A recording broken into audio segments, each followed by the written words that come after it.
Howdy. Wow, total blank. What a way to start. Crap. It's going to be one of those days. We might as well start drinking right out of the gate because, yeah, I have a feeling that's how today's going to go for me. Oh, I really need to mix those better and not let this liquor sit at the bottom and then just drink straight from the straw right down to the liquor. Anyhow, welcome. Today is, I'm going to have to look at my phone. Oh my gosh. Today is Sunday, May 17th, 2020, and we are still in the thick of lockdown. Actually, it's not quite true here in Arizona. We're loosening up and people are getting out and doing things more and able to go places. But for a lot of the country, we're still in lockdown. So, excuse me, welcome to Behind the Scenes with Ann. I can't even remember what number this is. Maybe 10. Are we on 11? I don't know. It's sometime and all. Today, Behind the Scenes is brought to you by Hee Haw, which explains the braids. I don't know. I'm getting really bored, and I just look for hats and think about what can I wear today when I have to look at my face for an hour as I talk to you guys. And I'm trying to come up with fun stuff for me to look at. So you guys have to put up with whatever I come up with. And therefore today, Hee Haw is the way to go. Pulling back, way back into my memory, today we're going to say, salute Podunk, Ohio, population 30. I think that's what they used to do. Salute. Anyhow, thank you for coming today. We will get started. I'm trying to kill a little time here as we get people coming on. Always takes a little bit. I know when I watch Facebook Live shows, I have this whole thing I do. I don't want to be the first one in the room. So I always kind of sit back and wait and watch the screen until it's, there's a few people in there. And then I'll kind of sneak in. And I think that's the equivalent of kind of sneaking in and sitting in the back of the room and just kind of hunkering down so nobody sees me, but I'm there to watch. So all of those author friends of mine who I stalk, that's what I do. I stalk you from the back of the room on Facebook Live. But it looks like I can't tell you, it looks like we've got a lot because this new Facebook Live thing doesn't show me how many people are here. I can just see a few people. Hello, Joanne. Hello, Christine. Virginia, hi. And I'm not going to sit there and go through everybody because those of you who came on early will leave and you'll curse me and say bad things about me on the internet. I'm just kidding. You wouldn't do that. But you might write things about me on the bathroom stalls at truck stops. And we hit a lot of truck stops on our touring when we go. So I have to try to keep my name clean in truck stop though. Buc-ee's. Shout out to Buc-ee's. Woohoo in Texas. If you haven't been to a Buc-ee's in Texas when you're driving through, please stop. They are so fun. And they have so much amazing junk food and sugary food. It's just awesome. So let's get rolling with a State of the Union. I don't know what the State of the Union is, but I will look at a question. Joanne, is that Star Trek behind you? Let's do it, Doug. It is Star Trek. It's Mr. Lucky's. I stole it from over his desk for today. I thought it would be a fun little change. I really like this picture. Captain Kirk, but Spock too. Although I like Bones. Yes, I like him too, but I think I like the new guy better in the newer versions. Shh, don't tell Mr. Lucky I said that because he really likes the old crew a lot, but he does like the new too. So yes, that is Star Trek. I can see how today's gonna go. I started today. I went out this morning feeling all energetic, and I did. I don't jog because there's just too much bouncing involved in jogging, and it's just ugly all around, especially at my age. But I'll do these things. A chiropractor told me a long time ago, and he said, don't go out jogging. That's hard on your joints. Go out and do sprints. So sprint light post to light post or mailbox to mailbox. So I've been doing that because, frankly, I had earlier this year chased my kid around the yard, and everything felt loose, like it was going to fall right off the bones. And I thought, dang, you've been sitting way too long. You need to get your butt out there and get back to running and doing a little bit more so when the zombies come, you got a good run going and you can at least outdistance, maybe your neighbors or something like that. Not my family. That wouldn't be nice. I need to kill the zombies that are after my family. So anyhow, I don't know how many of you are familiar with the dry air here in Arizona. It's dry. We get down to below 10% humidity, especially in the spring right now, and we get our spring windy days where we have more dry air just plastering you. So kind of like that show, was it Rango with the lizard, where he gets out in the sunshine when he falls out of the back of the car and he stands out in the sun on the road and he just loses a set of, skin dries off. Same thing. So try running in that. I left my lung about a mile away, so when I get done here, I'm going to have to go back and get one of them because I coughed it right out. It was so dry. Coughed out all the dust from the last few months I've been sitting around. It wasn't pretty. Thankfully, my neighbors didn't come out. Nobody was out, so I kind of got to hide. But I think I've killed enough time now talking about nothing. That is the State of the Union. That's kind of life, right? You wake up every day and go, unless you're an essential. That seems weird. That seems like kind of Star Trek-y sounding, huh? Unless you're a worker that has to go out and thank you for that and go out and do stuff. But if you're not, and you're like me, and what you do for a living every day is sit in front of a computer and write, every day becomes, what am I doing today when you wake up? And what's my purpose in life? And why should I even get out of bed today? The sheets are really soft. Has anyone fed the cats? Maybe the cats need feeding, so I should get up. The kids are pretty self-sufficient now. They've been home for months, so they kind of do their own thing. Some days I think, do they live here with us? But then I see all the dirty dishes over by the dishwasher, not in, on top. And the smudges on the fridge and the leftover Cheerios and stuff on the counter. So they're still here somewhere. I don't know. But I did this morning tell Mr. Lucky that when they're older, I'm going to go to their house and I'm going to take my coffee cup and I'm going to sit it on the counter over the dishwasher. And when one of them say, put it in the dishwasher, Mom, I'm going to go, okay. And I'm going to sit it right on top of the counter and I'm just going to smile. I daydream about stuff like that, the things. Oh, it's going to be so much fun to drive them nuts. I think my parents are missing out. They had all kinds of opportunities to come and do that to me, but they've been really nice and they haven't done that. So I don't know what they're thinking. How about we talk about books? Wouldn't that be something? Yeah, I'm just rambling today. Okay, so today's books we were going to talk about Deadwood shorts. We're on to the shorts. I can't do that. I'm not good at that still. You'd think I'd get that down by now. Boot Points. Cold Flame. Those are the first three of the Deadwood shorts. And I will be honest about something. I started to take the quiz that Diane wrote the questions for. And you can find that on my website under my blog under, I think it's Deadwood Quizzes. I started to take that quiz and I stopped at the third bullet point on the first question and thought, I think I need to reread those books because I drew a total blank and I wrote them. That is a sign of my age for sure coming in. So I went back and I pulled up all three books and I reread them so that I could go on and do the feedback for the quiz and have more fun with it. So if you take the quiz and you're not doing so well, know that I didn't even do well. Diane stumped me. It's been a long time, and those backstories don't seem to stick as well in my old lady brain. Maybe they fall out my ears when I jog or run. I mean, sprint. Do my sprints. Okay, let's get to the first one. But before I do that, let me see if there's any questions while I've been rambling. Heather, get a bike. We ride minimum 5 miles. Chicken Noodle has a bike. Mr. Lucky has a bike. They go biking together, and it's really cool. And I could get a bike. Beaker's not really into biking. And I know how to ride a bike. I've ridden many a bikes. But it's just not my cup of tea. I like to walk, fast walk more. And biking doesn't get my core.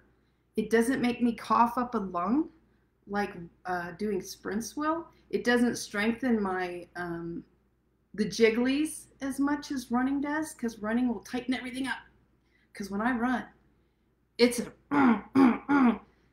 you'd sit back and go, look at that woman. She's like on the verge of a heart attack if she keeps running like that. My God, it's like she's pulling she's like a mule train pulling stuff behind her. So I like to bike, and maybe someday I will, but biking is more Mr. Lucky and chicken noodles thing than mine. So let's look and we see if we have a few more things. Thank you, Michelle. You love the hat and braids. Rebecca, thanks. Purple, working on it. You know, there's a lot of gray, so we might as well go purple and have fun with it. I'm excited for the new book, Sarah. Thank you. I can't wait for you guys to read it. Oh, I think we're going to have so much fun. So, Joanne, I lived most of my life in Florida where you need gills to breathe. Oh, yeah. See that humidity stuff? That's a whole nother bag, too, man. I grew up in Ohio, Northwest Ohio, part of the time. And those summer humid days, we'd be baling hay and stuff. And first of all, the itchiness. Yeah, that's just horrible when you're baling hay in humidity, high humidity, and sweating your butt off. And secondly, just high humidity. I can't handle it still. I'm surprised there's not more domestic violence in our family when I go home to visit Ohio because of me. I complain so much. I've stopped complaining to my parents now when I'm home in the humidity. And I instead text my brother, who's out here in Arizona, and I continually complain to him the whole time I'm there because Mr. Lucky's tired of it. My kids don't want to hear it. They're hot and miserable too. My parents are like, shut up. We're letting you stay here for free. Come on. And the rest of my family is like, she comes once a year and all she does is bitch and moan about the humidity. So I just text my brother and I keep going off on it. And that's how I get out my frustration with the humidity. So we might have paused for a minute. I don't know if we're still going, but I'm going to keep going. Let's see what's happened. I'm going to take a drink in the meantime. Barbara asked a question. Barbara asks, is there a chance the new book will get released early? No. Unfortunately, I said it. I could have said it for this. What is today again? 17th. I could have said it for this earlier this week or before Memorial Day, but I'll be honest, I decided to push it back a week because there is so much pressure to get the books out when it comes to the last 3 weeks of doing a book release. Ebook, I'm talking here, and print, but the ebook, there are the beta edits that have to come in, and then I run it back through my editor one more time for a final edit. And I like to give her more than a day or two. I like to give her a few days, maybe 5, so that she can take her time doing one final look through. And then we get the book back again. And then we still have formatting to do, more formatting. We need to put the illustrations in that I have now. We need to go through it again. So Mr. Lucky will format it for me and we'll put it on my Kindle. And then I will read it like a book. And I also have others helping me. Usually, Diane Garland is also reading that final draft with me to try to find the last few errors that we can by that point. So that whole process takes some time. And if I compact the time, I freak out. I am so stressed because I'm pushing so hard. And I walk in a room where someone's doing one part of it for me. And they're just like, oh God, what is she gonna, here she goes again. Because I'm like, I need this and I need that. We got to get the book out pronto. So if I cannot do that, I try not to do that so that the people around me that work with me the most don't hate me and throw darts at my face. The real thing or a picture. So I left it for the 29th. And in addition, behind the scenes, Amazon's rules, that means I have to upload it by the 25th. Or they will ship out whatever the placeholder file is. So I really don't even have till the 29th. We really have 8 days or 7 to be safe to get that thing up now.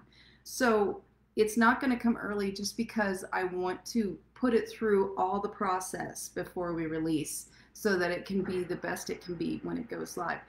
The print book we're working on as well. Once I get the edits back from my editor, those final ones, Mr. Lucky will start developing the print book and put that together. We already have the cover. We have all that ready. We just have to put the insides all together and get it formatted. So that's the very, very long answer to that question, Barbara. I don't know what you guys missed. Mr. Lucky just told me that there was a pause. So if you miss some stuff, I don't know what I was saying that you missed, because on my end, it's been constantly running. So if you want to ask questions about something maybe I started saying and then I went, and froze, let me know, because I'm happy to answer your questions. But in the meantime, let's go back to the books we're working on today and start with Seeing Trouble. And Seeing Trouble and how this whole thing came about. We listed as it's Deadwood Short #1, but it's really 1.5 in the series lineup. And the thing with this book was, okay, so I had book 1 and book 2 out. Nearly Departed and Optical Delusions were live at that time. I want to look at the 2012 copyright here. So in 2011, we put out Nearly Departed and Deadwood and Optical Delusions, and then we also put out Dance of the Winnebago. So those were the 3 books that went out that first year. So then, as I was working on Dead Case and Deadwood, I had the opportunity to work with a group of other authors and come up with this short story for this Valentine's thing. And I told my good friend Amber, I don't write short stories that much. I did them in college. Not really my cup of tea. It's hard for me to condense a story and keep it that short, but then have meaning within it.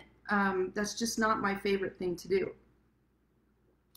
Well, Amber said, too bad, do it anyway, suck it up, and many other words. A lot of them had swear words mixed in, so I won't tell you those parts. But she called me a few names lovingly and kicked me in the butt and said, write it anyway. So I wrote this Dear Diary thing with Addie and Violet because the first 2 books were out, and in the first book, we don't really hate Susan that much, but in the second book, it's coming, and I thought this would be a really good opportunity to tell you why Violet doesn't like her sister, what happened, and why Susan has such animosity towards Violet. To give you a little bit of the backstory, and yes, we did do more backstory on that in book 10, the Christmas book, but this was a book where you could read and find out what the biggest friction point with Violet and Susan, what it was. And it was that Violet told her the family secret. She came clean that Violet's dad is not the same dad as Susan's. There was this whole affair it wasn't an affair. Blake and Hope had split up. They were having problems. They had separated and were living separately, and Hope went out. It's not that she was the slaughter one. She just was out having a good time, drinking that night as her marriage was dissolving, and hooked up with a handsome cowboy. And, one thing led to another, and she found herself pregnant. Now, that guy skipped town, kind of like Violet's ex. But instead of, walking away from her at that point, Blake had a change of heart. They had worked some stuff out, and he decided to step in and be the dad and take over and act as Susan's parent. Well, Quint knew. He was old enough. Violet found out from him, and Violet spilled the beans. And that, there was always something that Susan knew was off. It felt off. But finding out the truth really escalated the animosity between them. And as we know from book 10, Susan has jealousy issues, I think, with Violet's relationship with Quint and Violet's relationship with her dad. And Susan doesn't have that, partly because of Susan's personality. But also, sometimes the more you want something and the more jealous you get, the uglier you become. And it's really hard to stop that process. So that's kind of the backstory behind Seeing Trouble. And it wasn't, I didn't write it and think, oh, I'm going to have this whole series of backstory. We're going to call the shorts that we're going to do. I didn't even release it as a Deadwood short till later. I just put it in this anthology with all these other ebooks, and we put that out. And then it was later we got the rights back, and I thought, well, now I need to do something with this thing. So we'll call it a Deadwood short for short stories, and that's kind of how the shorts were born. By that point, I was writing book 2, Boot Points, in the series. So I needed to have something. When you're writing books and doing series, you really got to make them look the same, which is where we came up with the look of the shorts for the top, and then of course at the bottom. I can't do that very well. I don't know how weather guys do that kind of stuff. Anyway, crossing out letters, the same thing we do with, I can't even handle that. Anyway, there's my missing lung. So that's kind of how the shorts were born. And at first people, you get really mixed stuff about the Deadwood shorts. People, they want longer books, and I understand that. But there are things I can't do in the long books and tell you the stories because it would slow down the whole plot of the big guy. So that is the beauty of a Deadwood short. Now, I've missed a few questions because I've been I don't know what's going on today. Before I started, like 3 minutes before, I looked at Mr. Lucky and I said, I don't even know what I'm going to talk about. I don't think I have anything to talk about. Maybe, I'll just make faces in the camera today. And he said, oh, you'll find plenty to talk about, sweetheart. So he was right. He always is. My birthday is the 28th. This is Joanne, so it's perfect timing for me. Perfect, Joanne. It's a birthday present. I planned that all along. Happy birthday. For all of you guys that have birthdays in late May, this was a birthday present to you. Heather, maybe a short for Natalie and Coop with some relationship going on? I wonder. That's been on my mind periodically.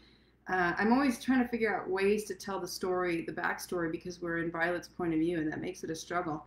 But we did it in Cold Flame with Zoe, and that was a lot of fun to kind of go into her head, even though she's telling the story to us.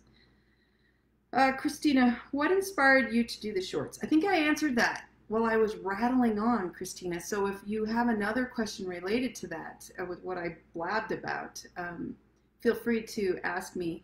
And for each short that comes out, like the latest Fatal Traditions, it's not that I go, it is time for a Deadwood short. It's not that at all. It's just, I go to start to write a book now, and I think, there's something missing. There's something I need to tell first. And that will determine if it's another book or if it's just a short that needs to come out and fill in the gap of what I need to tell. Pat, how could Quint get Vi's boots that fit perfectly? That's a modern miracle. Yeah, I just figure, first of all, it's fiction. Secondly, you buy boots that are really high quality boots. And I can say this because of my purple boots I have. Those suckers are, we just went off a size chart. Well, I had just said my boots are, no, I think my husband went and peeked what my shoe size was, and I think we got 8s. And a lot of times that will not fit my foot because I have a wide foot. But we got those I was given those boots as a wonderful gift from friends, family, and I told you guys that before. And they didn't have great measurement stuff. I mean, all they had was a size, and those things fit like butter. They're beautiful. But again, those are $400 boots, and I'm not bragging about that. That's why I never bought them for myself. I mean, I'm a mom, and we had babies, and that wasn't going to be. So everybody contributed and bought those for me because they're so expensive. But I will say, yeah, they're expensive, but the first time I put them on, it's like they were made for me. So that's kind of where I got the idea. I mean, if he's in the shoe capital of the world, down in Mexico, where they hand make the stuff, and it's high quality, knowing her shoe size and whether she's got wide feet or narrow feet, I figure he gets these boots. They'll probably be like my boots. They'll fit. And like I said, my feet aren't easy to fit. They're really flat and wide. I'm like part duck, So that's kind of how I did that, why I did that like I did. Again, though, it's fiction. So sometimes in fiction, we don't do like normal life. Rebecca, that's a lot of books releasing in 1 year. You strike me as working very hard to get your books out. Is it a stressful process? Yeah, it is. I'm not as fast as there are authors, putting out a book every 3 months, some every other month. Wow. Every 3 months. And not, some of those are shorter. Some are, 40K, 60K. And that's more doable. I can easily do, when I'm in the thick of it, 40K a month is an easy goal. 60 stresses me out and makes me tired and really messes with my back. But 40K is an easy, stride to have when you're writing. So, yeah, for me, doing these big books and doing 2 to 3 a year, whether 2 big books and usually a short or something, that's about as much as I can handle. And I still enjoy my family and life and watch a few movies.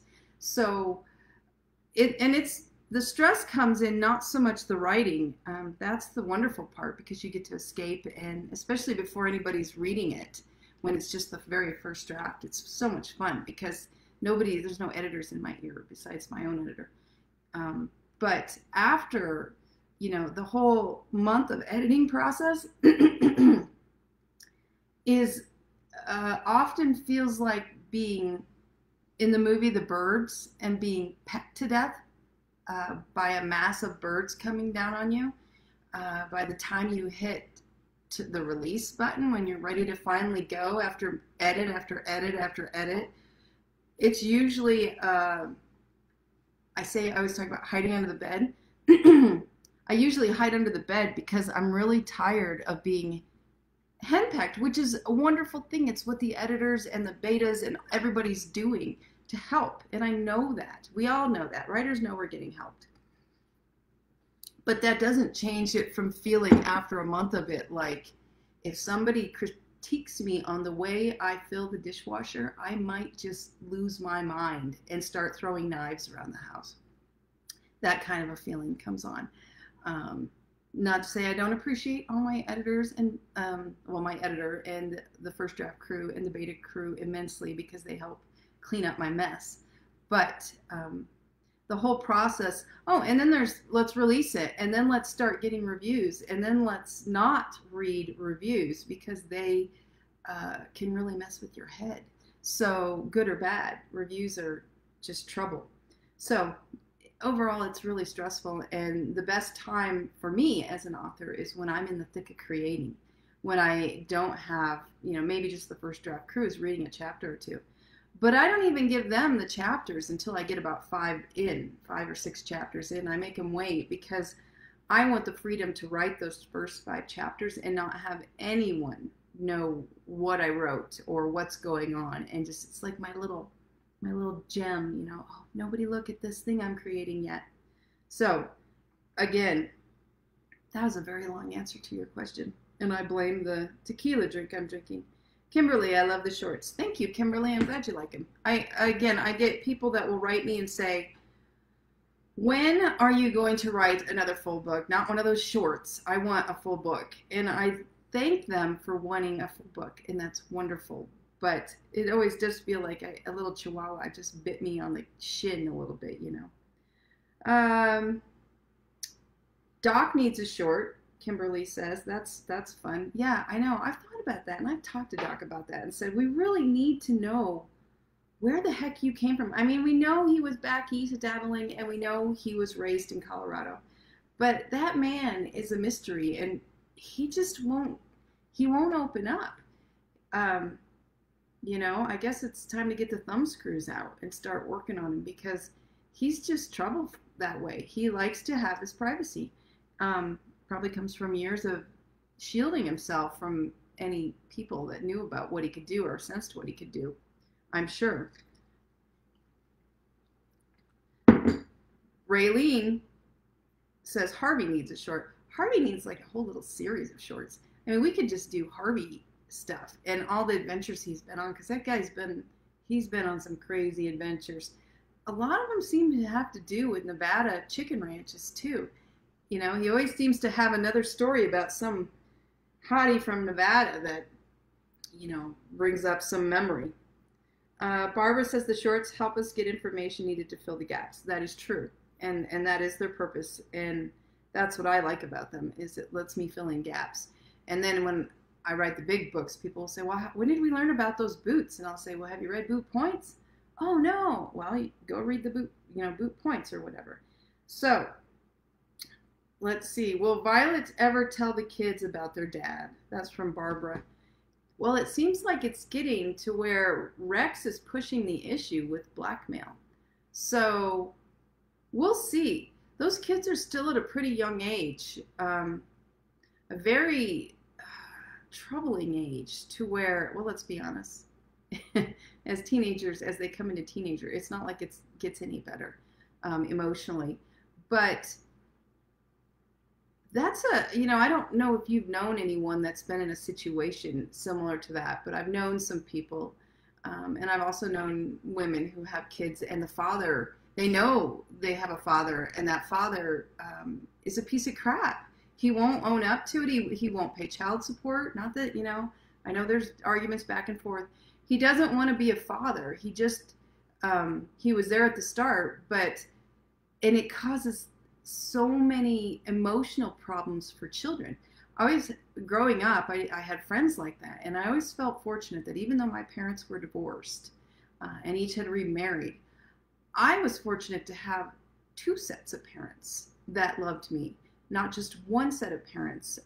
And so even though mine were divorced, I had, two dads that were there in my life influencing me, and two moms that each had very unique roles that were part of my life. So I kind of feel sometimes spoiled to have that many parents when there's kids that have one. And then if they have another, it's a crappy one. So it's not like these little almost 10-year-olds, which their birthday's in February. If you read Seeing Trouble, because people ask me when are they going to turn 10. But it's not like they are adults. You have to think back to being that age as a kid and what life is like and what your mindset's like. As adults, we can process, okay, well, this was your dad. He wanted nothing to do with you, but listen, you're still a wonderful person. Don't let it affect your personality. We can say that as adults. As a kid, it's a totally different game. So Violet, while some people probably want her to tell the truth, she's protecting them. And I respect that. And I can see that if it were me in that situation. I'm not sure I'd want to put them through the emotional trauma of that. And screw Rex. He doesn't get to be a dad if he wasn't there for any of it, besides the start of it. Okay, so that's my long story there. Whew. Christina, will Susan's dad ever come back into the picture? Yeah, I don't know about that.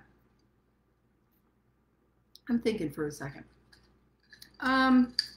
Susan's dad, he was kind of a one-off. I mean, Rex was that, but Rex wasn't, he slept with Susan. He was an asshole about it. Susan's dad was just a wild night after some dancing at a bar, drinking, sleeping with Hope, and then to him, it's no big deal. Did Hope ever tell him? I think that's a better question. And I don't think we've answered that yet. I have to think about that. I don't think that's ever come up. So maybe that's something to explore first, is did Hope tell Susan's dad that she was pregnant or not? Was he like coming through town in a rodeo? Which happens in Rapid. I mean, they have the rodeo grounds. So we don't even know that detail about him, except that he was long-legged and good-looking. And that's why Susan's long-legged. And brunette. Why Susan's brunette. So that's about all we know right now about Susan's dad. So that's something to maybe explore in the future. But Susan's down in the Caribbean dealing with the mess she made. So I don't know if that will come up in the next book or so. We'll have to see. Let's see. Tara asked, will we find out more about Cornelius's past adventures and more about his talented Kooky family? That would be a fun Deadwood Shorts too, I think. Because I'm sure think of all the different places Cornelius talks about he's been. Winchester Mansion, Winchester House, several things in New Orleans. He was at Amityville. He was in that house and did a seance in Amityville, which, to be honest, I've been in several seances and stuff like that. But if you said, hey, Anne, do you want to go in with me and we're going to do a seance with this paranormal investigation team in Amityville? I don't know if I do it. Could you do it? I mean, I've seen the movie and I read the book, and there's something about Amityville that just, that creeps me out. That one, I always think of that, the pink-eyed thing or the red-eyed thing looking through the window, and weren't there like bovine hoof marks or pig hoof marks on the dirt outside afterwards? So whatever was looking in, that was a creepy movie. Creepy all around. So I don't know that I could sit through a seance there. What about you?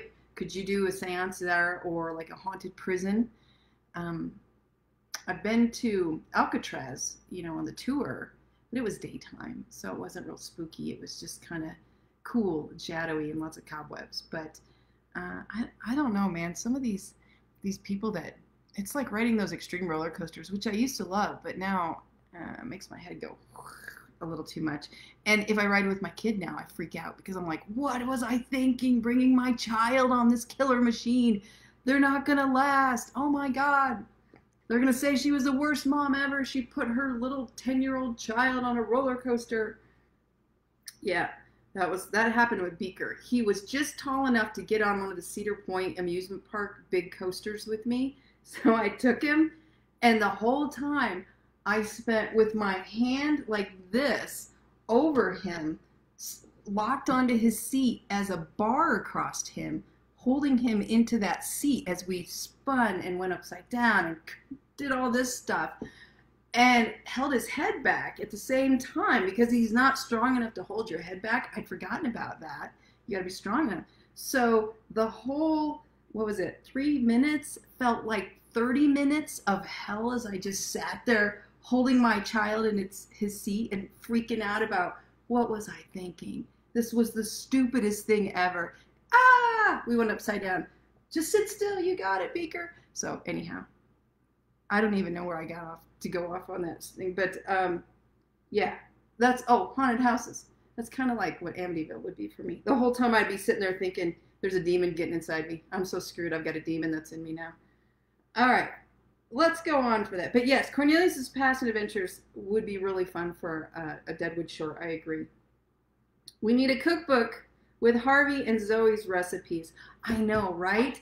All those yummy recipes. Here's a little secret. Well, it's not really a secret. If anyone's, been with me on Facebook for a while, we all know that there's one person who really can't cook for diddly squat in this family, and that is this person.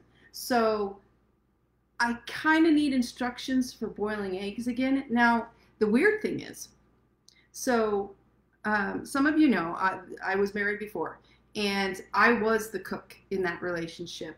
And yeah, it's a wonder we weren't super skinny starved. But I did. I cooked a lot of things, and I threw stuff together. I was always experimenting, like, what happens if we throw, this is one that I sometimes make because it turned out good.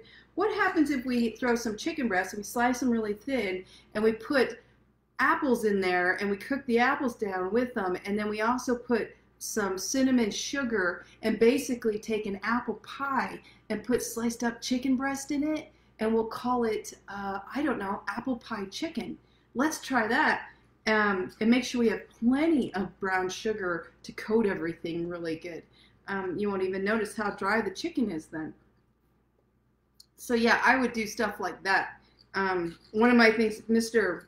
Lucky, when the kids were really, really young, and I was still working the day job, and he had was taking care of the kids at that point because with the way our jobs worked out, he ended up being the main caretaker as I did my lovely day job. Anyway, so he would go to visit his mom for the weekend and take the kids, which was a couple hours away, and leave me behind, and it would be like a writing weekend I was going to do. Or, maybe I was going to come down a couple days later. He was going to go for a week, and I was going to work a couple more days, then come down for a long weekend with him. So he would leave me, and then I would be left to myself to cook. And he would call, later, and we'd be talking, and he'd say, what'd you make for yourself for dinner? And I'd say, well, it's healthy because I took corn chips and I put tomato paste on them, which tomatoes we know are very healthy, and just a sprinkle of Parmesan or whatever cheese, and I baked them.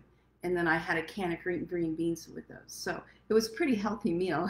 And on the other end of the line, it would just be silence of, really? You made chips with tomato paste on them in the oven? And I'd be like, yeah, that's it. And then I was going to have a Red Bull later. So yeah, that didn't go for long, thankfully.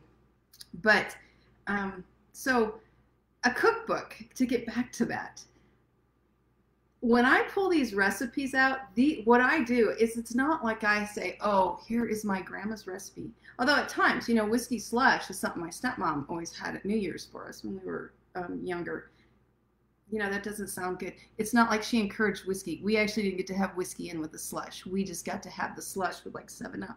But she would make the whiskey slush for my dad. But anyway, so most of these recipes and things I throw out there, what I do is think, what would I really like to eat right now? What kind of cookies am I hungry for? And then I go and scour the internet and find recipes that I think look really good. And then I say, that's what we're having. One big exception is the Dutch baby pancake that Harvey makes, that Violet loves. And that is something I learned about from my mother-in-law. She made a Dutch baby one time when we were down there, and I might have eaten the whole thing within one setting. So, and asked for more after that. So when I mentioned Dutch babies, that is one of my favorite breakfasts, and it comes from, I had never had one until my mother-in-law made it for me. They are so good. If you haven't had a Dutch baby, oh, and it just sounds really morbid.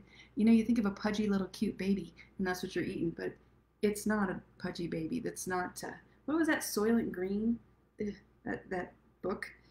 Okay, I'm way off track, but I do think a recipe book would be fun. However, that's going to take me some time to do, and as I tell people, I think that was a great idea, but I don't have time to do that and put that out in the midst of writing the other books and all that stuff. Maybe we can compile it someday and just do a community type of thing, you know, like they did, some churches do, and like small towns do, where they'll have a community get together and put together this recipe book. It can be the Deadwood Mystery Series or the Deadwood Series recipe book, and we can put those in, and other fans can contribute other ones too. That'd be a lot of fun. Only I'm not going to be in charge of that. So, Michelle, you want to start that? And send me some of that strawberry rhubarb pie, please. Okay. Let's see. Lori. Hi, Lori. Do you travel and take photos to really give yourself a break, or does it help with the creative process? Well, the traveling is something we love to do, and we're not huge fans of flying, so we like to road trip. And the pictures came about because I've always, my first husband dabbled in photography, and I would go and help him a lot on the road when he would do his photography trips. And so, and that included a lot of times just carrying the camera. So, but it got to where I was the one who would go scout out and say, you know, oh, come over here and check out this picture, you know, and I'd kind of frame it. And then he'd come over and take some pictures. So that's kind of how that all got started for me. I didn't set out to be creative with photography and you know, be a photographer. I was just helping. And in so doing so, I really was studying pictures a lot and learning what's a really good layout, something that I liked, what I liked in pictures, and then I would try to find that layout for him in nature when we would go do trips. So once, you know, but there, oh man, there's so much that comes with really nice cameras, the costs and all that stuff. And I know because I paid for part of those through the divorce. So once the iPhone came out with a really nice camera and I could just do it with my phone, I thought, hey, this is handy. And now I like taking pictures again. So that's kind of how that all came about. And I do enjoy when we take our trips. I love to stop along the side of the road. I love to find pictures of things, and some are like every other calendar picture, but other times I like to find interesting little things that just I find neat to look at. So, and it just went from me sharing pictures on Instagram to people saying you should make a calendar, to me making calendars every year, and that's kind of how the whole thing grew. And now we're using those images for different things over on Zazzle. For you can have pictures. You know, you can buy the pictures of the pictures or whatever, framed versions. We're putting them on all kinds of stuff. So we're working on, you know, playing with my photography more. To be clear, now, I don't think of myself as a photographer. And I don't want to try to learn about f-stops again. I did that years ago, and it boggled my brain. It's not for me. I'm not an f-stop person. And I have much respect for those who do this for a living. They're amazing. You know, a lot of them are, wow. I'm just dabbling and having fun and sharing it as we go. So those who can't maybe travel through the backwoods of Oklahoma and always wondered what the panhandle looked like, well, I can show you pictures of the panhandle, and I can see if I can find a way to show it to you that's really fun and neat. So that's kind of how the whole photography came about. It's not really a stress reliever for me. It's more, it is fun. It's just something I like to do as I travel. And that's a good question, Laurie. I don't think I've ever been asked that. Tara, it really does sound morbid. Oh yeah, Dutch baby. He's a cute little fat chubby Dutch baby. Tastes so good. Yeah, that's trippy. Joanne, did Aunt Zoe have a serious relationship before Reed? She had several. She, not like, well, somewhat serious, because she talks about in this book, in Cold Flame, how um, she doesn't date local boys because that's blown up in her face before. So she knows better than to date local guys. Um, so she's had her share of relationships. It's not like she's, just a spinster hanging around doing her thing, making glass pieces and charms. But she's old enough by the time of Cold Flame. She's 48. And you'd like to think you're old enough at that point to be a little bit smarter about your decisions. But, come on. I don't know. I don't know that I'm any smarter. I'm wiser in that I know if I do this, then boom, boom, boom, and I'm going to have to turn it into my insurance company. I know that from experience. So experience does come in. But when it comes to love, I think it's really hard to become super wise about falling in love. There's so much emotion involved. I was going to share one of my favorite parts in Cold Flame. We're just skipping over boot points at this point because I keep talking. But I love when they first meet and they're standing at that fire and Zoe says to Reed, "Where's your boss? He needs to know the truth behind the poltergeist-filled tale I'm sure the owner has been spinning." When she turned away from him to go find the chief, he caught her coat sleeve near her shoulder. "Did you say poltergeist? Like the movie?" Yes and no. The poltergeist she was talking about were nothing like those closet dwellers in the old movie. His forehead smoothed. Pink lines in the suit were the only evidence of his previous frown. A grin lifted the corners of his mouth, curving his mustache upward. "Who are you, lady?" "Zoe Parker." She yanked on her sleeve, pulling it free of his gloved grasp. "Are you one of those ghost groupies the guys told me about who like to hang out in this town?" "We're not doing this dance." She saw the chief standing across the street, talking to a police officer. "So take your little hose and run along now." "My little hose?" His grin grew wider, showing off his nice set of teeth. "You're funny. I like that in a woman." His preferences in the female gender weren't of any interest to her. She'd heard enough about firemen to know better than to do more than admire them from afar. That is one of my favorite lines for her. She says, "Now, take your little hose and run along." I still like that. It makes me chuckle whenever I think of her saying that to him. Boot points. I don't think I really talked about this at all. Boot points came about because I had to write another short story. It was kind of I'm trying to remember the detail. It wasn't for an anthology. It was more something that it might have been my buddy Amber again saying, "You better write another one." But I just knew we needed to tell the story of the purple boots because the purple boots were becoming something. And to be honest, when I first wrote Nearly and Optical, it wasn't, the purple boots weren't ever meant to be a big branding thing like they are or have that much importance. They were just purple boots that she had, that she loved. And she liked to wear them. So, and Doc liked her when she wore them.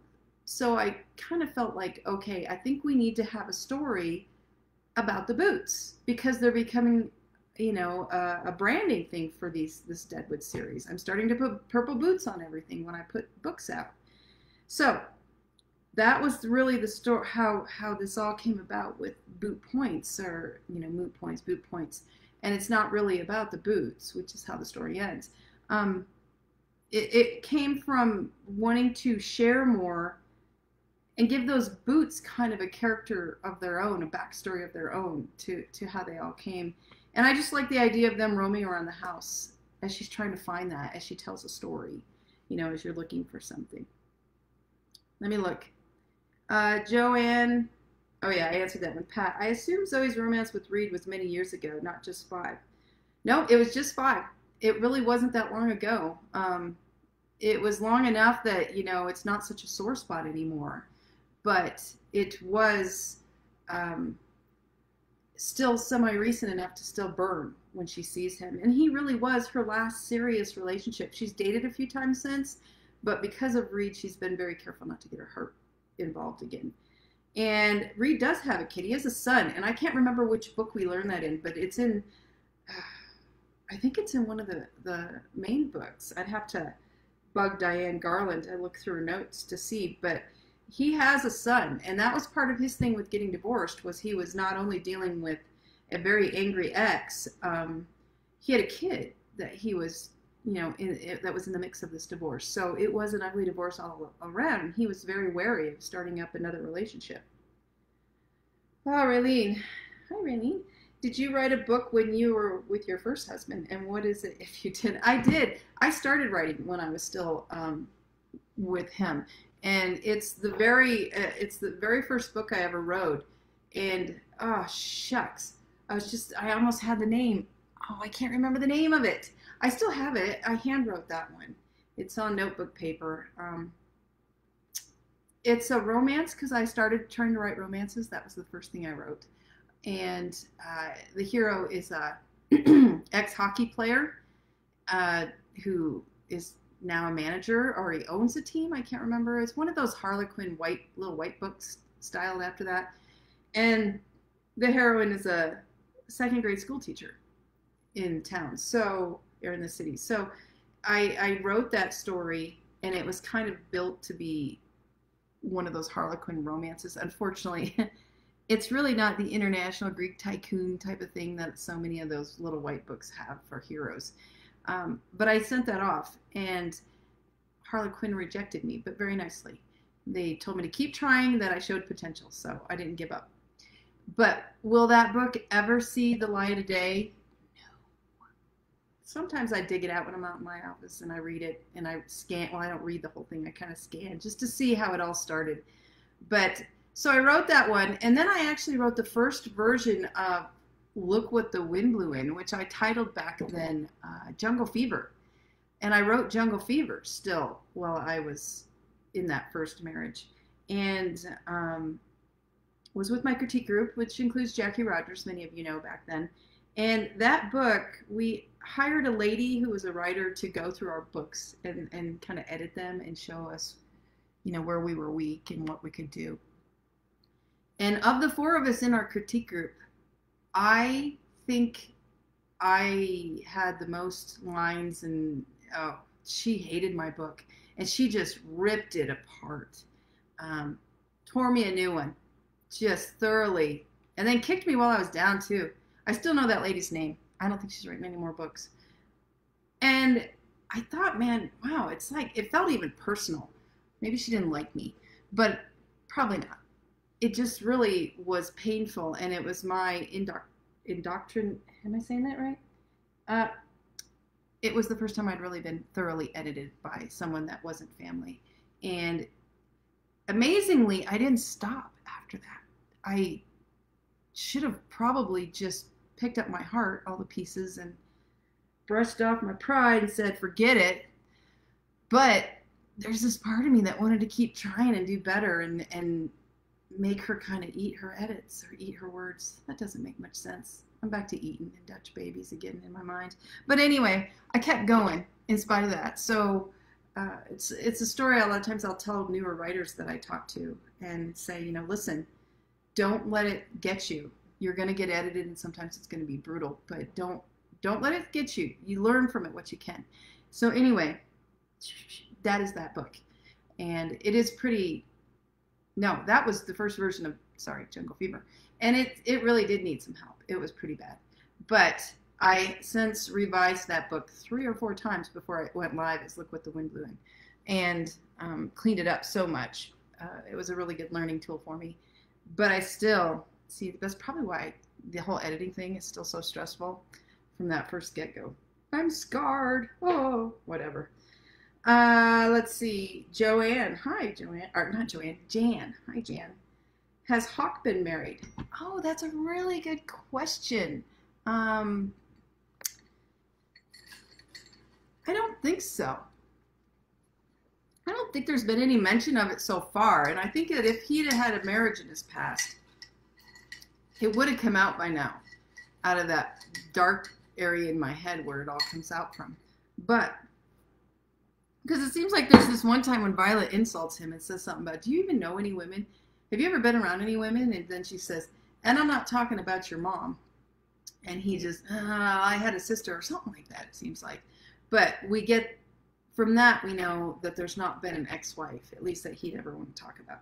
So no, he's kind of clueless. He's a bit of a buffoon. Okay, he's a big buffoon. He is really full of himself. So, and that's what is so lovable from as a villainous character is he's just perfect. He's so fun to go up against. Is by Kimberly. Will Violet ever forgive Susan? Does Susan have a good relationship with the twins? Susan actually has a decent relationship with Violet's twins. She takes them for ice cream. She spoils them way more than she should. But she does try to be the perfect little aunt. And I think in some ways it's her trying to get back at Violet. Just a little, again, you know, your kids like me. Will she ever forgive Susan? Well, she was starting to try to forgive Susan in the Christmas book at number 10. And then Susan, you know, hit her in the gut again with that whole stupid, you know, marriage thing. So I don't know that there's some people in life I just don't know you ever can forgive. I mean, I know they say it's better for you mentally and you need to move on. And I agree in some ways. But sometimes there are just assholes in life that you just need to go, you know what?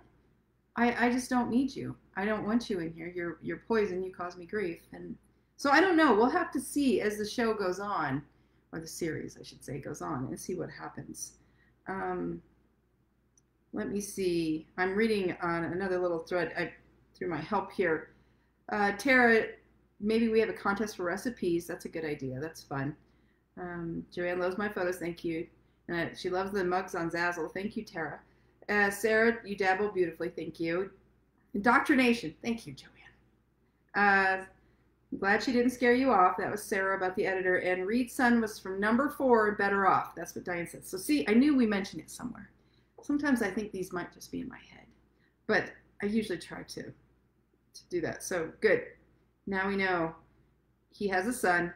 And that's, you know, the beauty of going back and rereading these big things while we're in quarantine and all that good stuff is there's a lot of little tidbits in there that, you know, after so long you forget the little details. So it's kind of fun, even for me, to go back through and read stuff again. And I have other series of books I've read that I've gone back through and just enjoyed those too, as a way to refresh myself. I'm going to read one more. Barbara, I can't imagine who would marry Hawk. Me either. He's such an... he's so fun, though.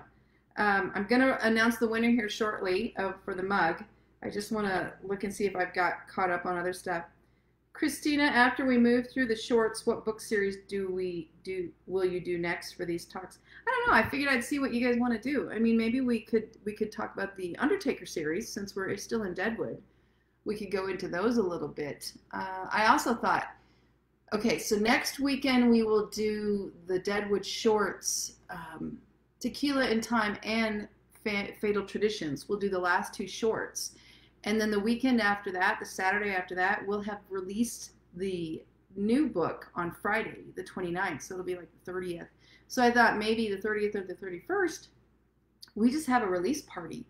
And we'll come on and figure out some fun stuff to give away. I don't know what yet, but we'll find some stuff to give away. And we can just get on and talk about anything and everything. All the Deadwood series, because we'll have covered it all by then. So whoever shows up can come and we'll talk about the Deadwood series in total, all kinds of questions about it all. If you want to ask about writing processes, life, whatever you want to ask about, we'll just have an hour-long party where we're celebrating and drinking whatever we want to drink and have fun saying, yay, Deadwood 11's out. And I will want to be careful for those of you who have read it because we still will have a lot of people who maybe haven't read the book yet. So we'll need to be a little bit careful about giving away stuff, but I think we can still have fun. So that's an idea I have if you guys are game to do that after next weekend, the weekend after next. And the winner, let's do the winner for the Deadwood Shorts mug that Mark and Michelle Davis made and are sending out. And thank you guys. You guys are so awesome for doing that for us. The winner is Jan Dobbins. Yay! So Jan, privately Facebook message me your mailing address. I'm pretty sure I have it, but you should probably just give it to me so I can copy and paste because I'm lazy like that. And I will send it to Mark and Michelle and they will ship out your mug to you. So thank you all for all the questions you've been asking. It's so awesome. I love that you guys come with questions. You pick my brain in ways that yeah. we're finding all the edges of my flat brain here. But I was thinking of flat earth, flat brain. I will tell you, I've been doing a ton of podcasts. Well, a ton for me. Next week I have 2 to do on Tuesday and another one on Thursday. So, and I did one yesterday. As we gear up for the release, my publicist has hooked me up with some amazing podcasters that are really fun. And your guys' questions are right up there with a lot of the questions I've been getting from these podcasters about, they ask a lot of writing questions as well, but, you know, in relations to marketing and writing series and the whole thing.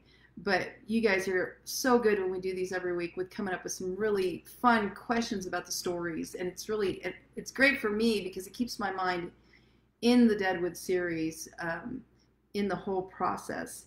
And as many of you know, the next book that will come out after Deadwood, excuse me, 11 is Undertaker number 3.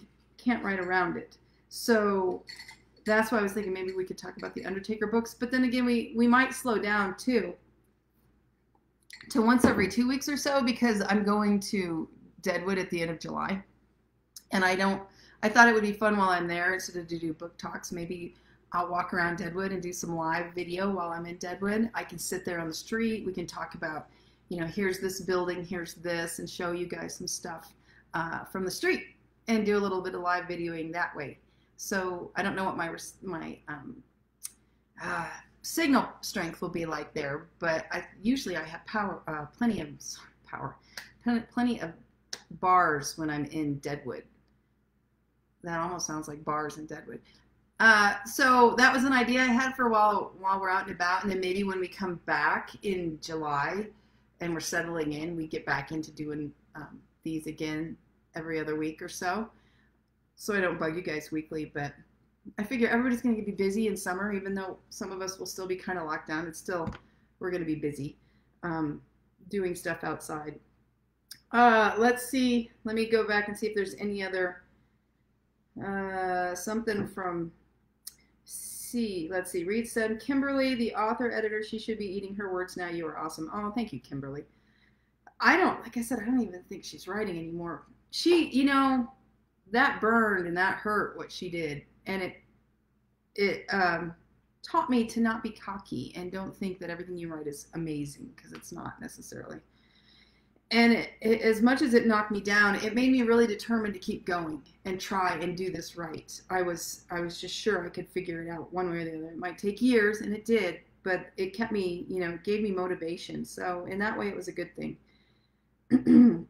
Next book, Joanne, Undertaker. Heather wants the Morgan sisters. I know, I love the Morgan sisters too, but I just did the Morgan sisters. And Kimberly says, Claire, if I could write books at once, I would write more Morgan sisters right now, but I would also be writing Quint's book. I want to write number 3 of the Dig Site series. I love going down there, and we left off with a lot to go that's going on, but there's several factors coming in, but Undertaker 3 comes next, and then after Undertaker 3 is Deadwood 12. So I'm already planning that out. I have a title. I'm working on the plot. And I was going to read the first lines to you guys from something yet, too, before we're done. It's kind of a fun little thing. And maybe a little bit from the new book. We'll see. Looks like your bartender needs to get busy, Bob. I know, but he's helping with questions today, so he can't come out. He's got to help me, let me know what questions are coming in.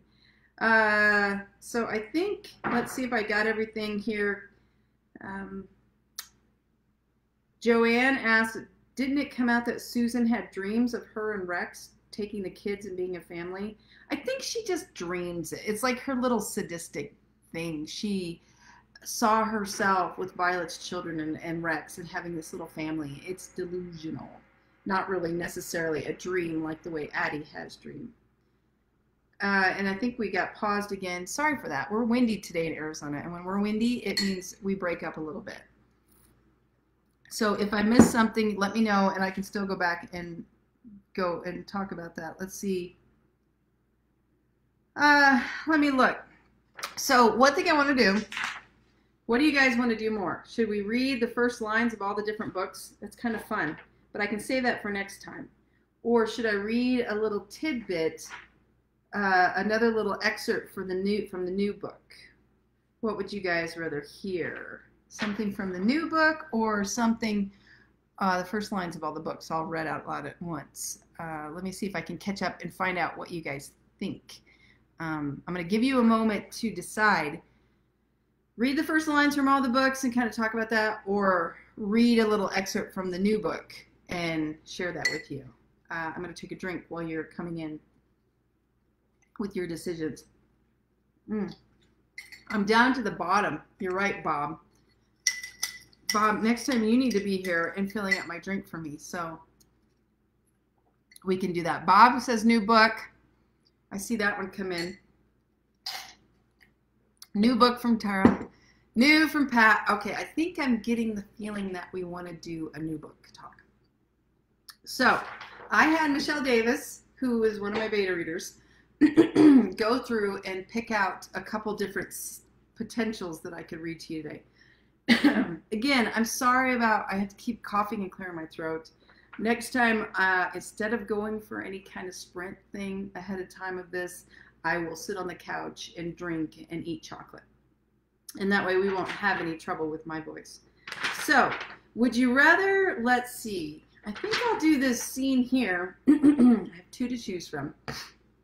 I think I'll do this scene, and this has Cooper and Cornelius and Violet currently in this first part here. So, let's see. Okay, starts out with Cooper. Nice pajama pants, Curian, Cooper added with a rare grin. Are those silk? Of course, detective. Cornelius stepped back from the closet and pulled one of his handheld ghost detecting meters from his robe pocket. At least I figured that was what the rectangular gadget was. This one looked new to me with its bright orange case. I'm sure you know that silk is regarded as one of the highest quality fabrics. I scoffed. The only fabric quality that the detective looks for is how well it can stop bullets. You're wrong, Parker. Cooper crossed his arms. I also find a fabric's muzzling abilities important. I stuck my tongue out at him. Besides resisting wrinkles and repelling odors, Cornelius continued as several lights flashed on his ghost doohickey, followed by a beep. It adapts to the temperature of your current environment. Are you a silk salesman on the side? Cooper asked. No, but you should try a pair of silk boxers sometimes. Cornelius aimed a crooked smile at Cooper. It might smooth your somewhat bristly disposition. Ha! Lord knows his prickles could use some softening, I said without thinking, and then laughed at my play on words in spite of Cooper's glare. So there's your little tidbit from book number 11. We'll stay with that one for today. Let's see if you guys have any other questions. We've been about an hour now, me rambling on. Let me see if I have anything else from you guys that I need to answer this time. I'm scanning my phone. Okay, almost on with the new books. Couple of first lines. I tell you what, we'll do first lines next time. I made this really cool sheet, and this is for me. This is the Deadwood series, and I went through and I for each book, the theme, the premise, and the first line, and I'll see if you guys can pick out any what the first lines all have kind of in common as we go. And I do this every time because when I think of the first line for the new book, I need to know what the first lines were before, and I try to do this same type of thing with every book. We'll see how long it can go. Let's see, there's another Barbara. How will the kids act towards Susan after seeing what she did to their mom at Christmas? You know, I don't think they were there to see it, but I don't think they fully grasp. I know when I was 9, 10, I think back, and you know, we had a lot of crazy stuff going on with my childhood because my parents were divorced. I didn't grasp a lot of things. They were there, but I didn't quite get them till, you know, when I started thinking back in my 20s to the situation. I mean, here's a really easy one. My lovely, loving mother told me that she took our Alapsu Upsu dog that I'd had since I was a little kid, and we'd all had her, that she took her to the farm. And that's why the dog went away. And she said it was a lovely farm, and they were so happy to take her. And the dog got to run and be free and enjoy life. And I believed that. And it wasn't till I was in my 20s, early 20s at least, when I finally went, there was no fucking farm. That was a bunch of bull. She put Trinket down. Oh my gosh, that just broke my heart for all freaking. So just to give you an idea, when you're a kid, you don't always look that closely into things. You take it for face value. And that was kind of what with the kids, they witnessed their mom getting mad, but their mom's always mad about Susan. I mean, there's books where Eddie says, Mom, remind me why we don't like Aunt Susan again, or maybe Lane said that. So those kids know there's a lot of friction. They don't know all the little details. So there will come a time when they understand the truth of everything that's happened, but it's not something that you explain to a 9 or 10-year-old child. You kind of just get them through it and let them come to that later. Although my daughter, she'll say, I remember when I was such and such age and you did this. And I think, I don't even know what you're talking about. Did I really do that? So kids do pay attention. I will give them that. Jan, Chris Woodward just joined. Looking forward to more with the Morgan sisters. Thank you, Jane, Chris. Me too. And there will be more. Those Morgan sisters have a lot more going on. Believe me, things are really getting going back there, down there in Arizona. There's so much fun. We're having a great time. And I do think Natalie's brother will probably end up coming down for a visit. So it'll be fun to finally get to meet Natalie's younger brother, who we know about. He's the one who shot Violet in the butt with a BB gun when she first came to Deadwood. So we will have him showing up down there as well to hang out with his grandfather, because Gramps is also his grandfather, and Claire and them are his cousins as well. So I think it'd be fun to have him show up. And we'll have more with Montana, the FBI guy, and all the good, and all the guys. There's so much fun down there. I love those sisters. Bob says, I think for next time your background should be a selection of Ann Charles landscapes. A different podcast. See, I have these podcasts and I sit here for podcasts too. So you can imagine that we are just taking stuff from everywhere. Bob, why don't you send me some of your pictures and I'll put them behind me on the wall, and then we can have, it'll be Bob's day when I talk in front of those pictures. I'm kidding, of course.